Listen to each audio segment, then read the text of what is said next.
나노미터 스케일이 되게 되면 그 다양한 그런 재미있는 그런 성질들을 우리가 눈으로 보는 사이즈의 벌크에서 성질이 아닌 다양한 그런 재미있는 성질이 나오게 되는 거죠. 또한 이제 나노 기술은 이제 한마디로 말씀드리면 이렇게 도우미 기술을 할 수 있습니다. 다양한 이렇게 IT나 아니면은 생명공학이나 아니면 의료 분야, 에너지 분야에서 여러 가지 그런 한계점에 도달할 때 그 한계점을 극복할 수 있는 새로운 그런 기술을 제공하는 그런 도우미 역할을 한다고 이렇게 볼 수 있겠습니다.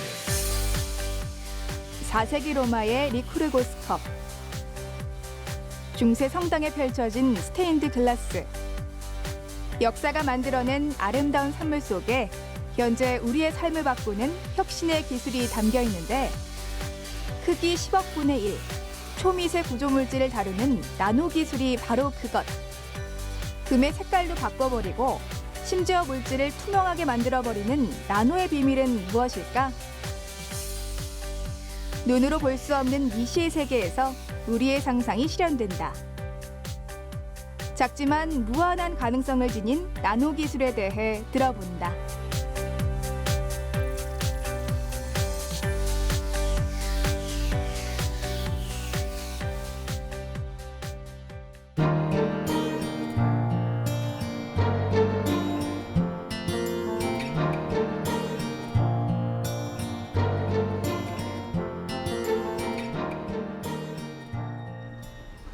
반갑습니다. 제가 그러니까 나노 테크놀로지에서, 나노 기술에서 좀 말씀을 좀 드리고자 하는데요. 여러분, 나노라는 거 좀 들어보시죠, 그렇죠? 예. 나노란 말은 그리스 말에서 나왔어요. 그리스 말인데 뭔가 우리말로 하면 그리스 말로 나노가 뜻하는 게 뭔가 난장이를 뜻하는 거예요. 난장이니까 난장이 하면 제일 먼저 생각나는 게 뭐예요? 작다는 생각이 들죠, 그렇죠? 그래서 정말 작은 거예요. 어느 정도 작은 거니? 나노 1나노미터가 뭔가니? 1나노미터가 10억분의 1, 10의 마이너스 9성미터예요. 진짜 작죠, 그렇죠? 여러분 혹시 있잖아요. 지금 머리에 올려가지고 이렇게 머리카락 한 올 한번 만져보시겠어요? 한 올 잡을 수 있어요? 머리카락 한 올? 잡기 쉽지 않죠, 그렇죠? 그 머리카락 한 올 두께의 5천분의 1이 1나노미터예요. 진짜 작지? 진짜 작아. 엄청나게 작은 거예요. 굉장히 작죠, 그렇죠? 그게 1나노미터예요. 근데 이제 우리가 알기 쉽게, 여러분 지금 앞에 보면 생수가 많이 놓여있죠, 그렇죠? 생수. 생수 안에 생수가 뭘로 되어 있어요? H2O. H2O 분자의 크기 어느 정도 되는 거 아니? 0.3나노미터 정도 되는 거예요. 아시겠어요? 그러니까 1나노미터가 분자보다는 좀 커요. 그 다음 분에 여러분들 이제 금 있죠, 금 원자의 크기. 1나노미터라는 것은 금 원자를 일렬로 3개 정도 다 이렇게 해놓으면 그것의 길이가 1나노미터 정도 되는 거예요. 그냥 우리 몸속에 단백질이 굉장히 많죠, 그렇죠? 그 단백질의 조그만 단백질 같은 경우에 우리가 소화 효소 카이모트롭신 같은 거 위에서 보면 그런 같은 경우는 10나노미터도 좀 작아요. 그 다음번에 혈액을 운반하는 프로테인인 헤모글로빈 들어보셨죠? 그것의 크기는 한 30나노미터 정도 되는 거예요. 대충 아시겠어요? 그러니까 우리 몸속에도 나노 물질을 많이 가지고 있죠, 그렇죠? 많이 가지고 있는 거예요. 자, 그런데 왜 그러면은 나노가 중요한 거 아니? 자, 이걸 이제 먼저 보여드릴게요. 여러분들 이거 뭔지 아세요? 금이에요. 금인데 금을 잘게 만들어서 요거는 13나노미터짜리 금이 색깔이 이렇게 되어 있는 거예요. 나노미터 크기가 되면은 우리가 벌크라는 건 뭔가 눈으로 보이는 사이즈에서 나타나는 여러 가지 현상들하고 전혀 다른 재미있는 현상들이 나타나는 거예요. 자, 여러분 요걸 또 볼 수 있는 게 뭔가니? 유럽에 가면은 굉장히 오래된 성당 있죠. 캐스리드 굉장히 큰 성당 있죠. 유명. 그 성당에 스테인드 글라스 있죠. 스테인드 글라스가 바로 요걸로 만들어져 있어요. 그래서 일단 나노는 좀 재밌죠, 그렇죠? 재밌는 거예요. 그 다음번에 재미만 있으면 안 되고, 저는 특히 이제 공과대학 교수예요. 제가 공과대학 교수니까 뭔가 쓸모가 있어야 되겠죠, 그렇죠? 응용 가능성이 있는 거예요. 나노 기술을 한마디로 말씀드리면 뭔가니 도우미 기술이에요. 여러분 도우미가 뭔지 알죠, 그렇죠? 어려운 일이 있을 때 다 도와서 여러 가지 문제를 해결해서 역할을 하는 거예요. 그래서 보면은 나노 기술이 우리가 잘 아는 반도체나 휴대폰, 그 다음번에 거기 디스플레이 같은 IT 기술, 또는 에너지, 환경, 또는 오늘 제가 주로 말씀드릴 메디칼, 의료 분야에서 여러 가지 도움 역할을 하는 거예요. 그래서 오늘 여러분들 있잖아요. 가실 때 현 교수 강의 듣고 나서 있잖아요. 하나만 기억하면 돼요. 나노 기술은 무슨 기술? 도우미 기술. 나노 기술은 도우미 기술. 그래서 오늘 제가 어떻게 나노 기술, 도우미 기술 됐는가 몇 가지 보여드릴게요. 아까 방금 말씀드린 나노 기술 무슨 기술이라고요? 여러분 복습해야지 외워져, 그지? 그러니까 나노 기술, 도우미 기술. 그러니까 여러 분야에 도우려면 뭔가 재료가 필요하죠, 그렇죠? 재료가. 그 중에서 가장 중요한 재료가 바로 요거야. 나노미터 크기 입자, 나노 입자라고 해요. 그게 가장 중요한 거예요. 그래서 다양한 분야에 응용하는 거예요. 근데 나노 입자를 만들었을 때 굉장히 중요한 게 뭐예요? 첫 번째, 똑같은 크기로 만드는 게 중요해요. 근데 똑같이 생긴 이쁠 뿐만 아니라 뭔가 왜 중요한가니, 나노 입자의 크기가 성질을 결정하게 되는 거예요. 그 입자가 가진 이렇게 색깔을 내는 광학적 성질 또는 전기적 성질, 자기적 성질, 이 성질들이 바로 뭔가니 입자의 크기에서 결정되는 거예요. 여기 다 금이에요. 나노 입자인데 금을 나노 입자로 만드는데 색깔이 쫙 다르죠, 그죠? 이 색깔이 뭐에서 결정되는 거 아니? 나노 입자의 크기에서 결정되는 거예요. 그러니까 선명한 색깔을 얻으려면 어떻게 되겠어요? 똑같은 크기로 만들어야 되겠죠. 왜냐하면 색깔이 입자의 크기에서 결정되기 때문에. 그런데 이게 만드는 게 쉬울까요? 만드는 게 쉬우면 제가 이렇게 큰 소리로 이야기하지 않겠죠, 그렇죠? 상당히 어렵습니다. 그래서 보면 MIT에 있는 바웬디라는 교수, 그 다음 분에 UC 버클리 또는 이렇게 IBM에 있던 크리스 무레이 그룹에서 보시는 바와 같이 똑같은 크기로 잘 만들었죠, 그렇죠? 잘 만드는데 어떻게 만드는가? 이렇게 만들었어요. 바로 이렇게 똑같은 크기로 만드는 게 아니고 입자 사이즈가 여러 개 섞여 있는 것들 만들고요. 그 다음번에 골라내는 거예요. 이런 방법을 위해서 MIT나 버클리나 IBM에서 만든 거예요. 이렇게. 근데 저희들이 뭔가니 한 10몇 년 전에 보시는 바와 같이 똑같은 크기로 다 만들었죠. 근데 중요한 게 뭔가니 바로 크기 분리 과정을 거치지 않고 바로 이런 똑같은 나노 입자를 만든 거예요. 그래서 보시는 바와 같이 이제 이런 과정을 거치지 않고 바로 똑같은 크기 나노 입자를 만드는 거예요. 그러니까 뭔가 좀 대단한 것 같죠, 그렇죠? 그래서 이제 이 결과들이 이제 미국 화학회지, 화학 분야에서 최고 잡지예요. 이 잡지에 화학 분야의 최고의 미국 화학회지에 이렇게 논문이 됐어요. 그래서 지금까지 그래서 한 1,100분 이상이 인용이 됐어요. 굉장히 이렇게 논문이 많이 인용됐는데 이 덕분에 뭔가니 미국 화학회지가 뭔가니 화학 분야에서 1등 잡지인데요. 1등 잡지인데 여러분 잘 아시는 노벨 화학상 있죠. 노벨 화학상의 논문이 반 이상이 이 잡지에서 나왔어요. 이게 최고 잡지 맞죠, 그렇죠? 근데 이제 문제가 뭔가니 이제 처음으로 이제 MIT나 버클리나 세계 유수 연구기관들이 하지 못하는 바로 균일한 나노 입자를 처음으로 우리가 만들어낼 수 있어. 바로 그런 크기 분리 과정을 거치지 않고. 그런데 문제가 뭔가는 사용한 물질이 굉장히 독성이 강해요. 이런 독성이 강한 걸 사용할 때 문제가 있기 때문에 저희들이 나중에 이제 기술을 더 개발해 간 게 뭔가니 보시는 바와 같이 금속용을 사용해 가지고 굉장히 값이 싸고 안전한 거예요.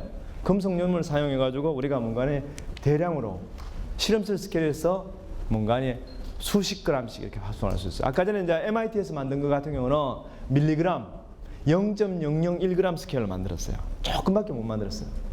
아주 이쁘게 잘 만들었지만 똑같은 게 그래서 이런 것들을 하고 그 다음번에 이 이제 기술들이 보시는 바와 같이 뭔가니 이제는 거의 킬로그램 스케일로 이런 균일한 나노 입자를 킬로그램 스케일로 그러니까 합성하는 게 가능했어요.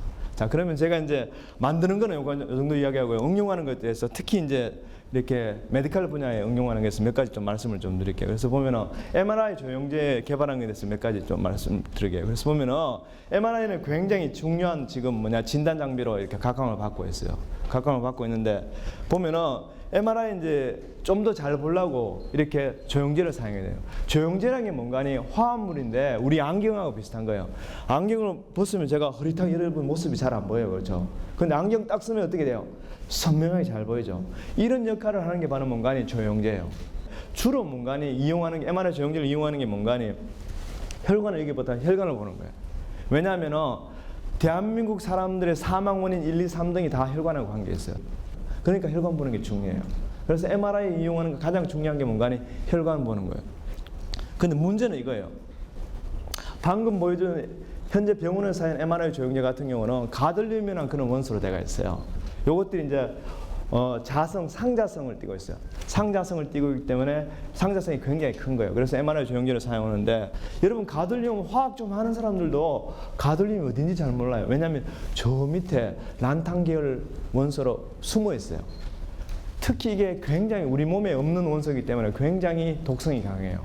특히 뭔가니 신장, 키드니, 콩팥에 문제가 있는 사람들은 MRI 조형제가 굉장히 치명적일 수 있어요. 그래서 전 세계의 많은 제약회사들이 어떻게 하면 안전한 MRI 조형제를 개발할까 굉장히 혈안이 돼가 있어요. 그래서 저희들이 이제 산화철 나노입자를 굉장히 작게 만들었어요. 작게 만드니까 우리가 자성을 측정해 보니까 MRI 조형제가 가져야 되는 좋은 파라망을틱 상자성 성질을 잘 가지고 있는 거예요. 그래서 우리가 MRI 조형제를 해봤어요. 그래서 해보니까 보시면 결과만 보여드리면은 굉장히 작은 미세혈관이 한 200 마이크로미터보다 작은 아주 미세한 혈관까지도 이렇게 관찰할 수 있었어요. 굉장히 레졸루션이 좋은 걸 개발한 거죠. 근데 아시겠죠? 우리 몸속에 철분이 많이 있어요, 없어요? 여러분들이 철이 안 들면 죽어요, 그렇죠? 그렇잖아요. 여러분들 철이 적게 들면 죽어요. 그렇죠? 아시죠? 그렇죠? 우리 철분이 많아요. 그렇죠? 그러니까 철은 문제가 없는 거 아시겠죠? 그래서 산화철을 사용했기 때문에 독성이 없을까 생각했는데 실제로 해보면요. 굉장히 농도가 높은 데까지 우리 몸속에 쥐에다 집어넣어도 독성이 전혀 없어요. 그러니까 훨씬 안전하면서 그러면서 굉장히 작은 까지 볼 수 있는 그런 MRI 조형제를 이런 산화철 나노입자를 가지고 우리가 개발할 수 있었어요. 그래서 보면은 저희들이 이제 관심 가진 게 뭔가니 왜 뇌졸중이 생기는 걸 보니까 뇌졸중 생기는 것들 여러분 권총 아시죠? 권총을 아무리 그게 탄환을 잘 집어넣어도 방아쇠를 당기지 않으면은 총알이 나가지 않죠, 그렇죠? 그렇죠? 그래서 그 리액티브 액션 스피시스가 바로 뭔가 활성산소가 이 트리거 권총의 방아쇠 당기는 역할을 하는 거예요. 뇌졸중을 생기는 역할을 하는데 이게 뭔가 아니 뇌졸중뿐만 아니라 우리가 알고 있는 당뇨, 암, 여러 가지 그 심혈관 질환 이런 것들이 전부 다 뭔가 활성산소가 굉장히 중요한 역할을 한다는 걸 알 수 있어요. 그래서 저희들이 한 게 뭔가 아니 아이디어를 좀 빌려왔어요. 이 활성산소를 잘 컨트롤하는 게 바로 뭔가 아니 요 세리아 나노입자로 알려져 있어요. 그래서 우리가 이미 촉매로 이용되고 있어요. 근데 이것들을 우리가 메디칼 분야로 가져온 거예요. 활성산소를 촉매 분야에서 잘 이렇게 활성산소를 잘 제어할 수 있다면 똑같이 뇌졸중 프리벤션 하는데 뇌졸중을 막는 데도 도움을 줄 수 있지 않을까 우리가 했어요. 그래서 실제로 만들어서 실험을 해보니까 쥐 가지고 실험했어요. 보시는 바와 같이 여기 훨씬 진하게 보이는 거 하얗게 보이는 게 있죠. 하얗게 보이는 부분이 뭔가니 뇌세포가 다 죽은 거예요. 혈관이 막혀가지고 뇌혈관이 막혀가지고 산소 공급이 되지 않아가 뇌세포가 다 죽은 거예요. 그런데 여기다가 뭔가니 아까 전에 활성산소를 잘 제어한다고 알려진 세리아 나노입자를 CO2 나노입자를 딱 적당량 딱 집어넣으니까 보시는 바와 같이 어떻게 돼요? 반토는 줄었죠. 그래서 처음으로 뭔가니 실제로 뭔가니 뇌졸중을 막을 수 있다는 걸 우리가 실제로 보여줬어요. 그래서 이건 나노입자를 이용해서 한 거고요. 최근에 한 거 한 두 가지만 간단하게 말씀드릴게요. 이번 월요일 날 이렇게 우리가 발표한 건데요. 나노수류탄이에요. 나노수류탄이 뭔가니 여러분들 암 환자를 보면은 굉장히 여러분 암 환자 주위에서 보면은 암 치료할 때 뭐 항암제 때문에 부작용이 굉장히 많이 생기죠, 그렇죠? 그게 왜 그런 거 아니에요? 항암제가 암세포만 건드려야 되는데 암세포만 치료해야 되는데 실제로 항암제라는 게 독성물질이에요. 톡신이에요. 독성물질이에요. 근데 그 독성물질이 암세포를 죽이는 데만 사용하는 것이 아니고 정상세포도 건드리기 때문에 음식도 못 드시고 머리가 다 빠지고 그러잖아요. 그래서 우리가 지금 한 게 뭔가니 암세포에 가서 수류탄이 터뜨리듯이 팡 터뜨려지고 거기서만 뭔가니 암세포에서만 이게 치료제가 작용하게 하는 그렇게 디자인을 한 거예요. 그래서 뭔가 뭘 이용한 거 아니에요. 우리 몸속의 폐하 우리 몸속은 뭔가 우리 몸속에 있는 혈액이나 바디 플루이드 같은 거는 중성이에요. 그렇죠? 폐하가 7.4예요. 그런데 암세포 같은 경우는 뭔가 폐하가 6점 몇 근방으로 훨씬 산성을 띠게 되는 거예요. 그래서 우리가 뭔가 고분자 폴리머를 디자인한 게 뭔가 암세포에 가서는 암세포가 폐하가 낮기 때문에 폐하가 낮아지면 그것들이 팡 터지게 이렇게 디자인한 거예요. 수류탄이 터지듯이. 그래서 암세포가 폐하가 났기 때문에 그래서 그 안에다 우리가 필요한 것들을 여러 가지 집어넣었어요. 방금 제가 보여드리는 산화체 나노입자 있죠. MRI 조영제를 사용한 거. MRI 조영제를 사용하는 그것들을 딱 집어넣고요. 그 다음번에 거기다가 뭔가니 빛을 쪼여주면은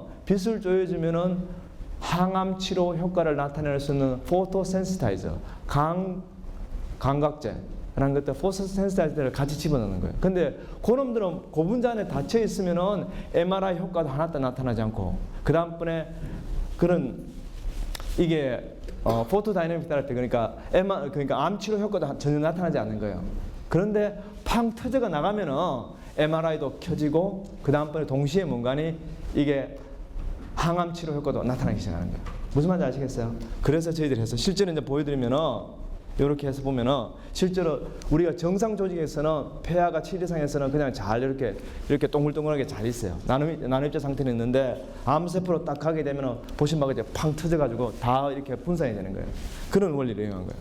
그래서 안에 들어있던 항암제, 그러니까 간감각제나 아니면 MRI 조영제가 팍 터져 나와가지고 MRI도 여러분들 불 꺼져 있다가 불이 탁 켜지듯이 뭔가 MRI 시그널이 없다가 탁 켜지는 거예요. 그러니까 뭐 어떻게 돼요? 굉장히 조기에 진단이 가능하고 동시에 뭔가니 이것들이 암 치료가 가능해요. 그래서 보시는 바와 같이 이제 원리가 이렇게 된 거예요. 그래서 종양부에 보면은 특히 우리가 나노 입자를 이용한 게 뭔가니 암세포 같은 경우는 아까 말씀드린 굉장히 빨리 자라기 때문에 우리가 일하는 것도 그렇잖아요. 굉장히 천천히 하게 되면 꼼꼼하게 잘하잖아요. 그런데 암세포 같은 건 너무 빨리 이렇게 혈관이 형성되니까 어떻게 돼요? 엉성하게 형성되어서 뭔가니 구멍이 숭숭숭 나가 있는 거예요.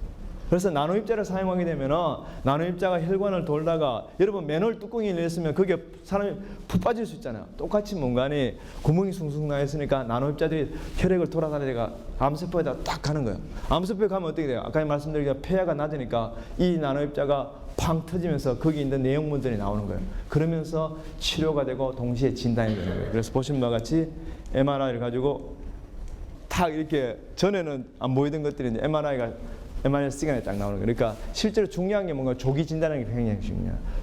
조기 진단하면서 동시에 뭔가니 여기 보시는 바와 같이 암세포가 보시는 것 같이 이제 보면은 여기 튜머가 이만큼 종양이 이만큼 커진 거죠, 그렇죠? 암 조직이 이만큼 커지는데 보시는 바와 같이 이제 이 나노 수류탄 가지고 딱 처리를 하게 되면은 이제 흉터밖에 안 남는 거예요. 다 암세포가 싹 제거된 거를 알 수 있어요. 제가 오늘 여기까지만 할게요. 근데 한 가지 오늘 우리 이렇게 굉장히 이렇게 감사하는 게 뭔가 이런 연구들을 실제로 할 수 있게 된 게 아주 이렇게 우리 여러분들 부모님들께서 열심히 세금 내주신 거 가지고 연구비 사용해가 우리가 이런 게 할 수 있어요. 그래서 감사를 드립니다. 마치겠습니다. 고맙습니다. 네.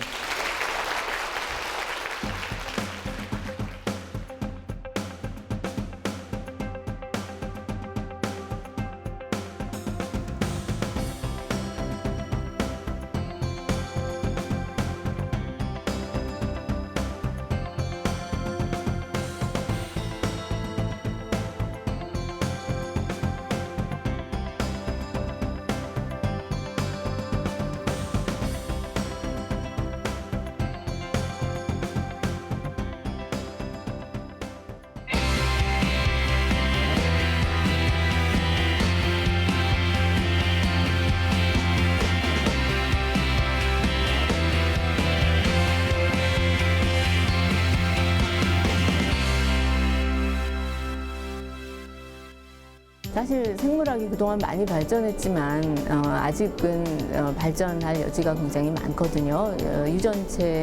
인간의 유전체 경우만 해도 그 의미를 이해하는 부분은 뭐 한 1% 미만이고 실제로 이해하지 못하는 부분이 99% 이상이 되기 때문에 이제 그런 부분들을 이해했을 때 우리가 실생활에 활용할 수 있는 분야는 굉장히 많습니다.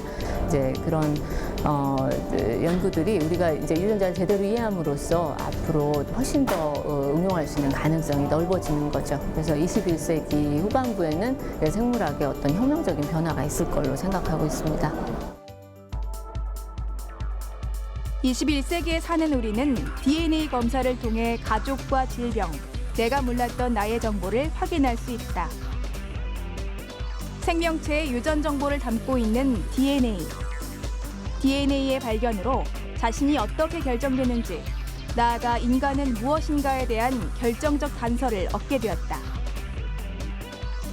DNA를 발견하기까지 생물학의 발전을 이룬 위대한 연구와 그 개념을 알아보고 생명과학 시대를 여는 다양한 분야의 기술에 대해 들어본다.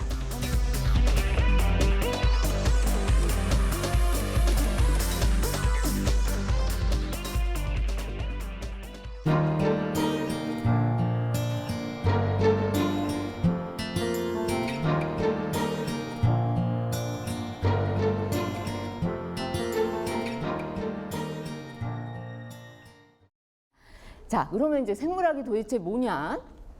생물학에서 이제 묻는 질문들은 뭐 여러 가지가 있어요. 가장 기본적으로는 생명이 도대체 뭐냐 그런 거죠. 조금 더 구체적으로는 생명이 도대체 어디서 유래하고 어떻게 형성이 되느냐.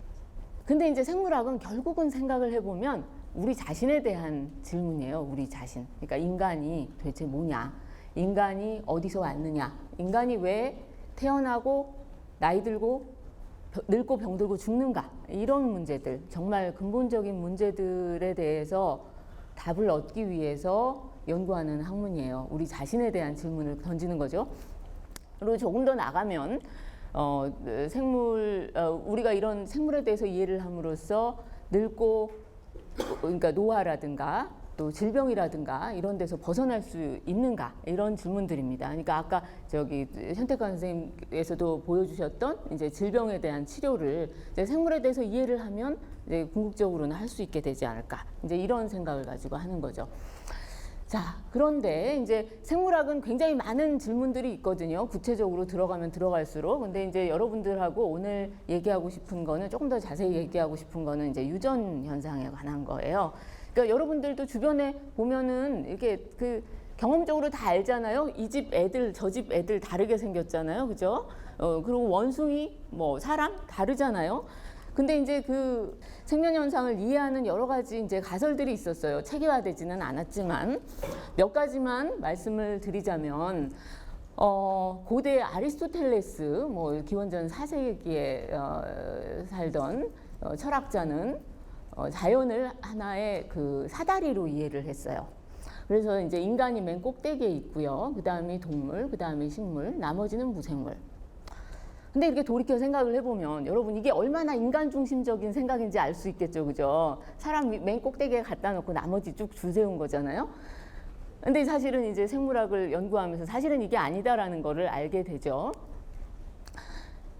그러니까 인간이 사실은 동물의 한 종일 뿐인데 이 인간을 다른 카테고리로 이렇게 넣을 수 있다라는 것은 정말 정말 그야말로 인간 중심적인 사고인 것 같은데 여전히 우리는 주변에서 하등동물, 고등동물이라는 식으로 얘기하면서 이런 사고가 사실은 우리가 일반적으로 가지고 있는 사고이기도 해요. 그러니까 고대에 있었을 뿐만 아니라 아직도 일반적으로 가지고 있는 생각이기도 하죠. 자, 그 다음에 이제 또 뭐가 있냐면 프리포메이션 티어리라는 게 있어요. 그러니까 이거는 17세기 말에 그려진 그림인데 이제 사람이 어떻게 생기느냐라는 문제에 대해서 그 당시 사람들은요 현미경이 그다지 잘 발달을 안 했기 때문에 이 그 생식세포에 이미 조그만 사람이 들어있다고 생각을 한 거예요. 아주 조그만 사람이. 그 다음에 이제 아직도 많은 사람이 가지고 일반적으로는 가지고 있는 생각이기도 한 종의 불변성 문제. 그러니까 태초에부터 똑같은 지금하고 똑같은 생물 종들이 존재했고 그때부터 변하지 않았다라는 생각. 일반적으로 가지고 있던 생각이었죠. 자, 17세기까지는 이렇게 해서 별로 그다지 생물학에 대해서 체계적인 연구 자체가 되지를 않았어요. 근데 그 다음부터 18세기 이후에 급격한 이제 혁명적인 이론적인 발전이 이루어집니다. 자, 여기서 이제 두 가지만 그 중에서 중요한 두 가지만 소개를 해드리면 첫 번째는 유전 법칙의 발견이에요. 뭐냐면 그냥 우리가 일반적으로 생각을 했던 딸은 엄마를 닮고 뭐 이런 것들이 사실은 그 유전이 일어나는 현상이 아주 수학적인 법칙에 의해서 지배된다라는 것을 밝혀낸 거죠. 자, 이 사람은 누구냐면 여러분들 많이 아시겠지만 멘델이라고 오스트리아의 수도원에서 평생 산 그 수도사였어요, 사실은.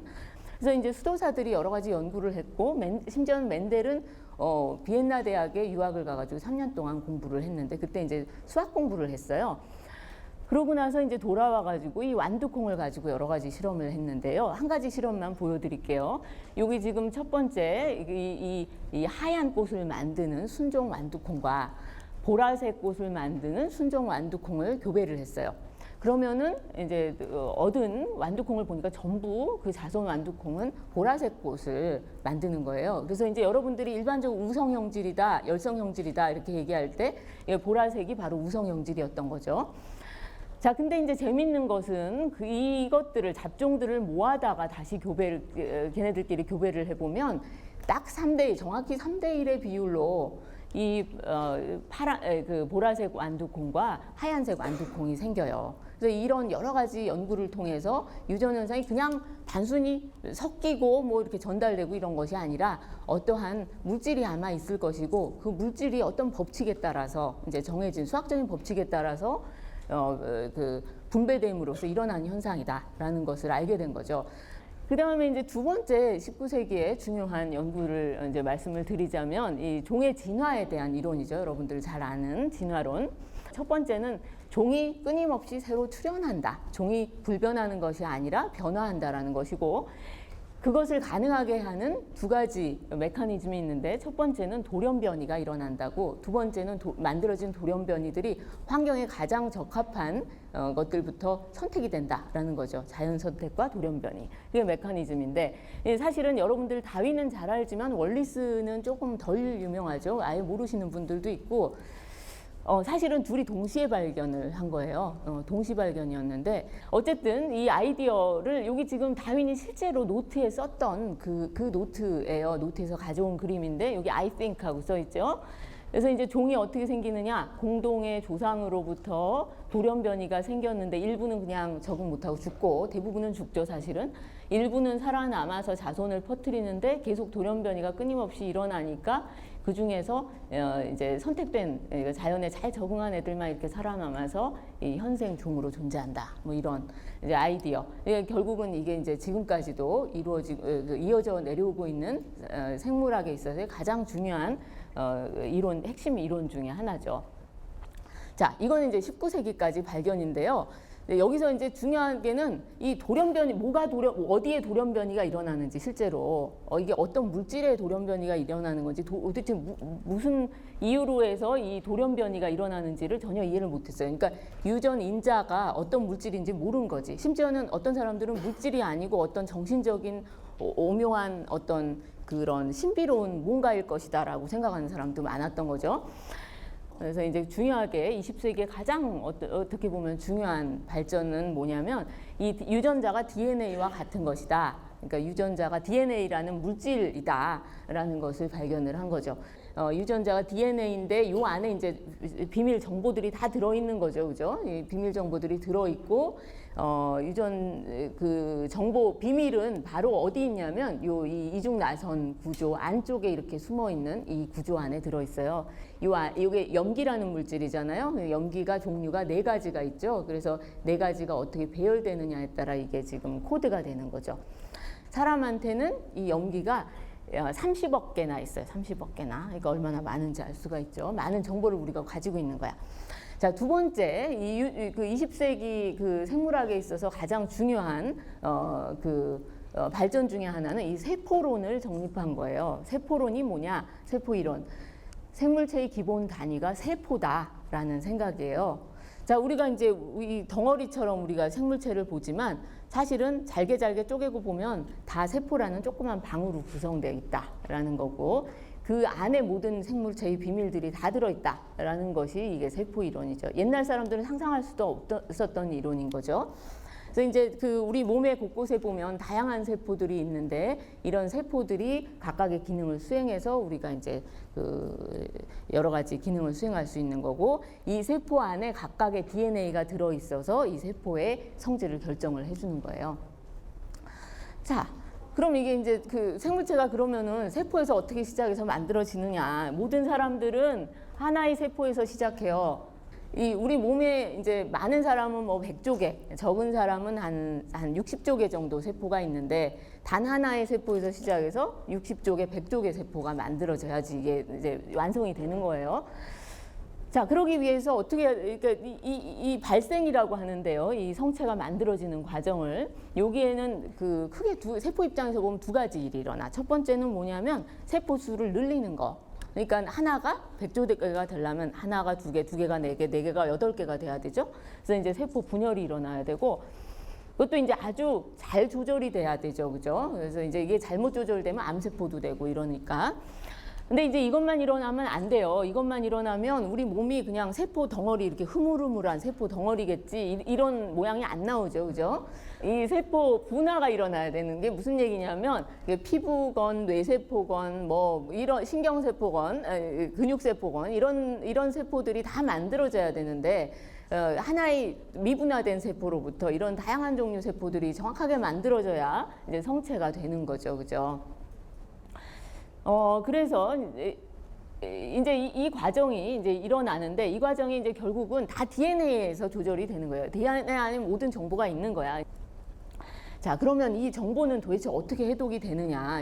이 DNA 안에 있는 이런 그 염기 코드가 있잖아요. 그거를 3개 단위로 읽어서 아미노산으로 매치시키는 거예요. 그러면 이제 이 아미노산이 모인 것이 단백질이고, 그 단백질들이 뭐 효소 역할도 하고 호르몬 역할도 하고 골격도 만들고, 이런 식으로 해서 이제 되는 거죠. 사람마다 조금씩 이 염기 서열이 다르기 때문에, 그렇기 때문에 이제 키도 다르고 얼굴 모양도 다르고 이렇게 되는 거죠. 자, 그러면 이제 여러분들이 이제 유전자에 대해서 잘 이해를 한다. 그러면 이제 여러 가지 일을 할 수가 있겠죠. 그럼 생물학자들이 무슨 일을 하는지 좀 예를 들어 드릴까요?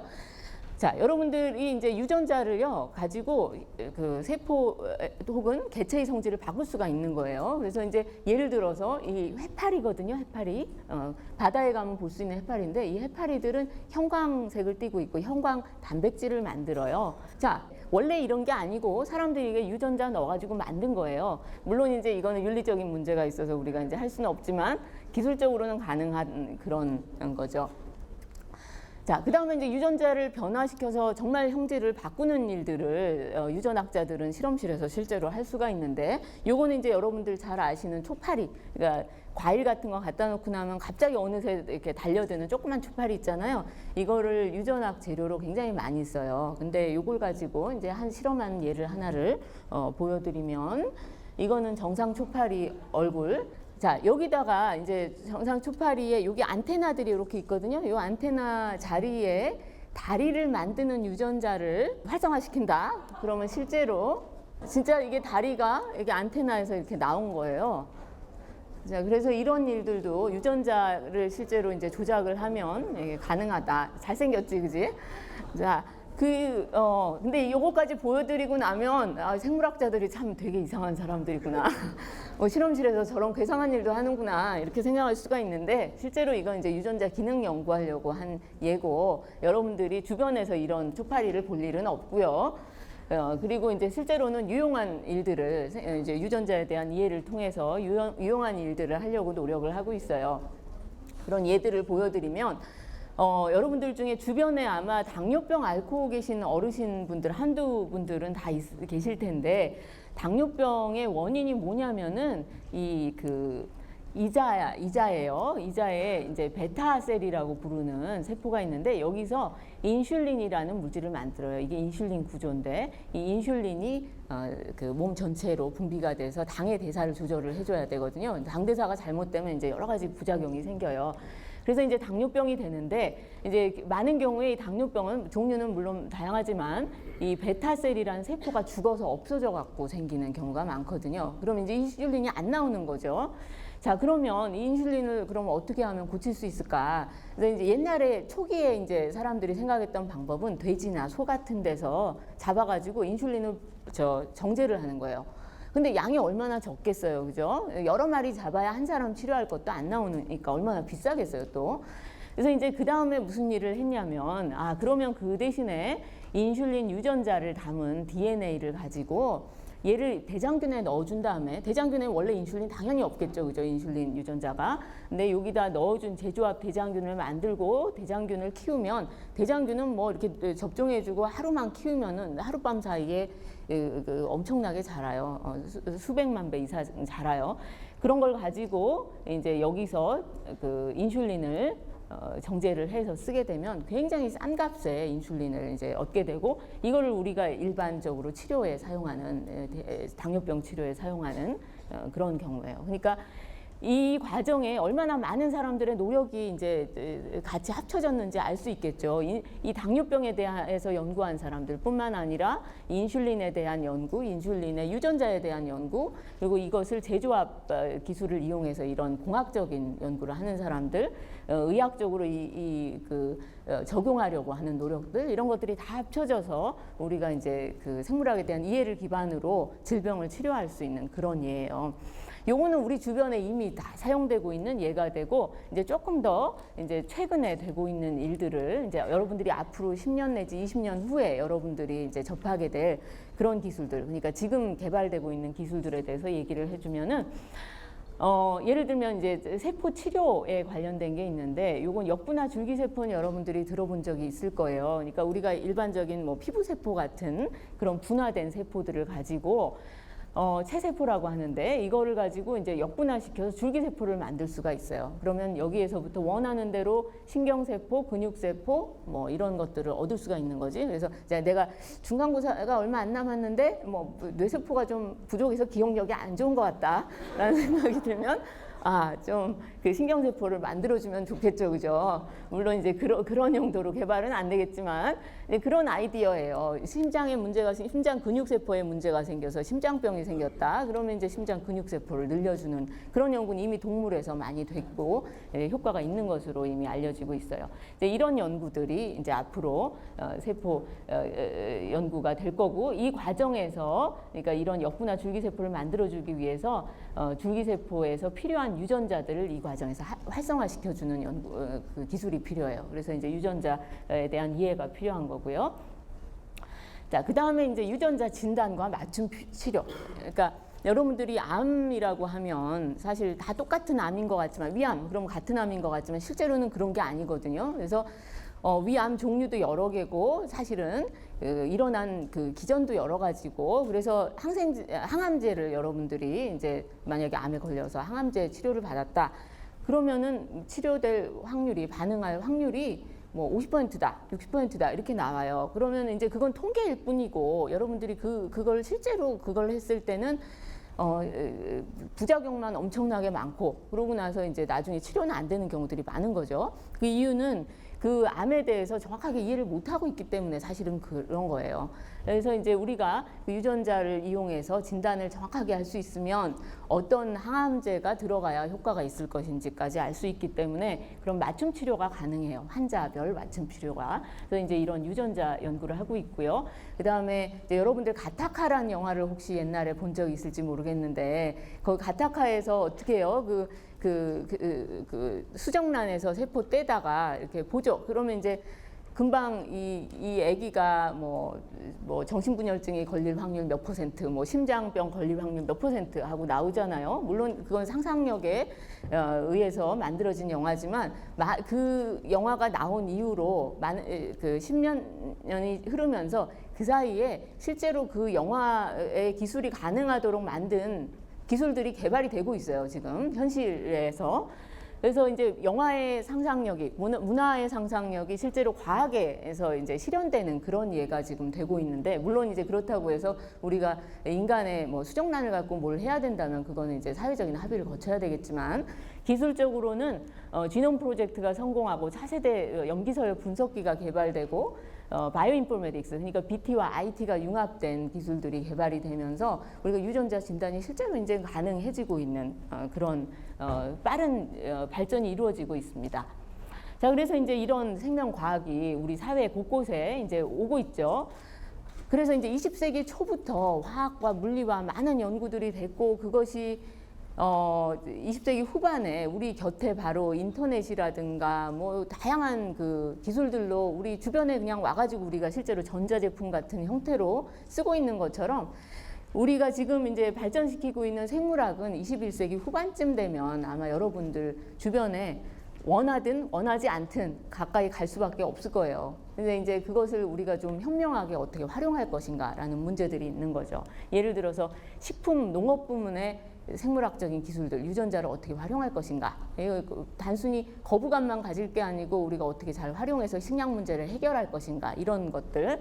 그 다음에 이제 에너지 문제를 해결하기 위해서 그 유전자 연구를 어떻게 활용할 것인가, 이런 것들도 이제 물론 이제 의학과 이제 이런 부문에서는 당연히 활용을 해야 되고요. 또 여러분들 이제 실제로 이제 그 DNA 수사 같은 거는 이미 많이 들어보셨을 것이고요. 그거 이외에도 사실은 유전자 진단이 가능해지면 내가 50세에 당뇨병 걸릴 확률이 50%라고 그러면 이제 이런 거 보험회사에서 어떻게 처리할 것인가, 뭐 이런 문제까지 있을 수 있는 거죠, 그죠? 그래서 사회 곳곳에 이런 생명에 대한 연구가 이제 영향을 미칠 거예요. 자, 그런데 이제 사실 우리가 이제 많이 발전을 한 것처럼 제가 많이 말씀을 드리는데요. 그건 맞는 얘기일 수도 있고 아닐 수도 있어요. 미국 특허청장이 1899년에 이런 얘기를 했어요. 그러니까 20세기가 되기도 전이죠. 발명될 수 있는 것은 이제 모두 발명되었습니다. 그런 것 같아요? 아니죠. 20세기 물론 그때 이제 중요한 발견들을 했어요. 엔진도 만들었고 뭐 전구도 만들었고 그 당시로선 정말 혁명적인 발전이라고 생각했겠지만 그 이후로 우주선도 만들고 인터넷도 만들고 우리는 완전 다른 세상에서 살고 있잖아요, 그죠? 그런 것처럼 우리가 지금 많이 발전했다고 생각하지만 사실은 우리는 아직도 갈 길이 먼 거고, 특히 생물학 분야에 있어서는 정말 그야말로 우리가 1%도 어쩌면 진보를 못한 거라고 볼 수가 있어요. 특히 이제 그 유전체 연구에 있어서 우리가 유전자에 대한 연구에 있어서 많은 부분이 된 것처럼 말씀을 드렸지만 우리가 사실 유전자, 인간 유전자 전체를 놓고 봤을 때 사실은 1%도 안 되는, 이 그림도 사실은 이것도 아니죠. 여기 1%고 나머지는 99%는 이 밑에 있는 거예요. 사실은 우리가 이해 못하는 부분들이 있는 거예요.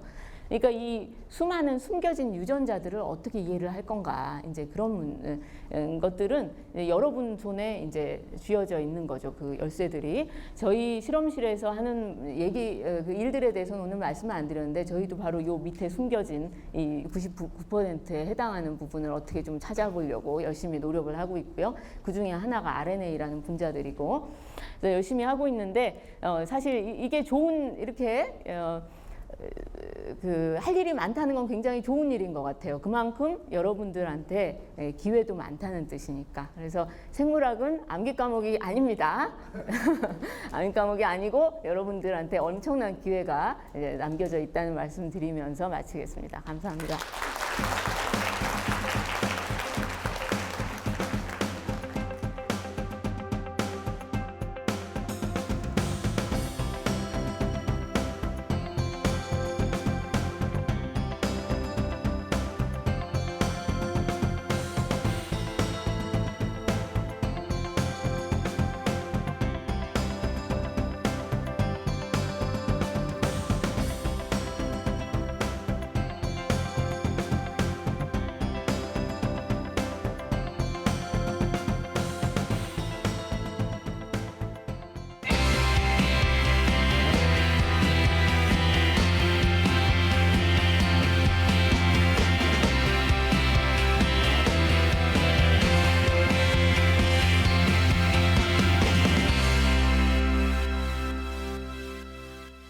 일단은 저부터도 이런 좀 이 과학 분야의 발전에 과학교사로서 따라가야 되겠다 생각을 했어요. 너무 제가 현재 뭐 학부에서 배웠던 그 과학 지식에 너무 국한돼서 가르치는 것이 아닌가. 그래서 현대 과학을 더 공부해야 되겠다는 생각이 저부터도 들었고, 우리 학생들에게도 그것들을 자꾸 소개해서 진로 교육과 자꾸 연결을 시켜줘야 되겠다, 이런 생각을 하게 되었습니다. 그래서 저에게도 정말 큰 도움이 되는 강연이었습니다. 과학자가 어떻게 생활을 하고 어떻게 연구를 하고 그런 것까지 쭉 설명해 주시니까 더욱 제가 나중에 과학자가 되었을 때 어떻게 해야겠다 이런 게 확실하게 들었고 진로가 더 확실해진다는 느낌이 받았습니다.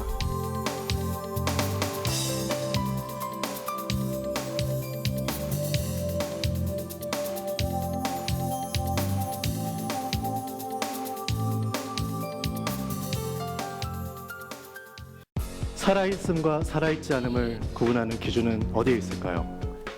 코끼리 코에는 굉장히 많은 주름이 있습니다. 여러분 혹시 주변에 뭔가 날아다니는 게 보이시지 않나요? 제가 비율을 포기하고 이렇게 하이에서 내려와서 맛있는 이 부분이 아니라 저에게 투명망토가 주어진다면 저는 심사위원석에 가서 저에게 몇 점을 주시는지 확인해보고 싶습니다. 연구를 한 결과 암세포가 정상세포와는 다르게 특이한 신호들을 만드는 것을 발견을 했습니다.